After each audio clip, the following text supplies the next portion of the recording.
नमस्कार मैत्रिणींनो, पिहू recipe and art चॅनलमध्ये तुमचं मनापासून स्वागत आहे।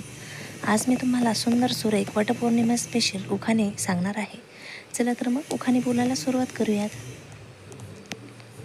वडाची पूजा मनोभावी करते वटपौर्णिमेच्या दिवशी, रावांसाठी दीर्घ आयुष्य मागते सर्वांना ठेवून साक्षी। देवीची भरली ओटी वाचला देवीचा पाठ, रावांबरोबर बांधली जन्मोजन्मीची गाठ। जीवनरूपी काव्य दोघांनी वाचावी, रावांची साथ जन्मजन्मी असावी।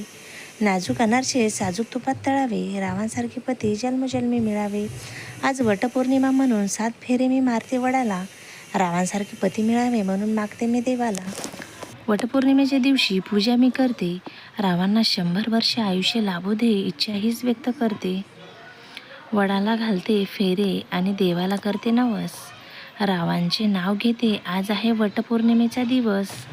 मैत्रिणींनो, उखाणे आवडल्यास लाईक करा, शेअर करा। चॅनलवरती नवीन असाल तर चॅनलला सबस्क्राईब करायला विसरू नका। धन्यवाद। भेटूया अशाच नवीन व्हिडिओमध्ये।